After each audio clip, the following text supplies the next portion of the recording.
Ал жоғары нәтижеге жеткен адамдар бұл дүниені өзгеше көреді. Олар бір нәрсені анық түсінеді. Біз бүкіл әлемді басқара алмаймыз, бірақ өзімізді басқаруға қабілеттіміз. Адам мен аңның айырмасы да осында. Жануарлар сыртқы жағдайға бағынышты. Не көрсе де соған еріксіз ереді. Ішкі түйсік қалай бұйырса, солай әрекет етеді. Адам болса тоқтай алады, ойланады, таңдайды. Осы таңдау еркі адам болмысын асыл өзегі. Міне, осы қабілет өзіне есеп беру, жауапкершілік алу, алдыңғы қадамды өзін шешу проактивтілік деп аталады. Ал бұл өте тиімді адамдардың ең алғашқы әдеті. Проактивтілік танытқан сәтте сіздің қолыңызға таңдау тізгіні тиеді. Айналаңыздағы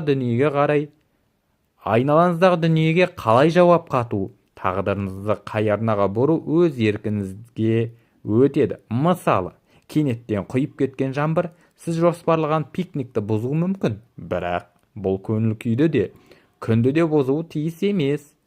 Сол мезетте ауа райына өкпе артқанша достарыңызбен шат-шадыман күлуге мүмкіндік іздеген жөн. Бұл тек ұсақ-түйекте емес, ең ауыр жағдайларда да шынайы күшін көрсететін қағида. Мәселен, атақты психиатр Виктор Франкл екінші дүниежүзілік соғыс кезінде концлагерде азап шеккен жан. Қанша қысым мен қорлық көрсе де, Франкл бір нәрсені анық түсінді. Сыртқы жағдайды өзгелер билесе де, ішкі болмысты өзіне тиесілі. Ол үмітін жоғалтқан жоқ. Керісінше, болашақта студенттерге осы қорқыныштан қалай аман шыққанын үйретіп отырғанын елестетіп, соны арман қылып, соған жан беріп өмір сүрді. Сол көзқарас, сол ішкі ерік оны сындырмай, аман алып шықты. Біз де осыны үйрене аламыз. Қандай қиындық болса да, оған қалай жауап беретініңіз өз таңдауыңыз.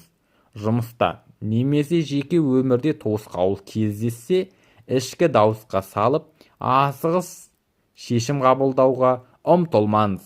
Бір сәт кідіріп, тереңге үңіліп, шын мәнінде ықпал ете алатын дүниеге күш жұмсаңыз. Сонда ғана әрекетіңіз жемісті, шешіміңіз салмақты болмақ.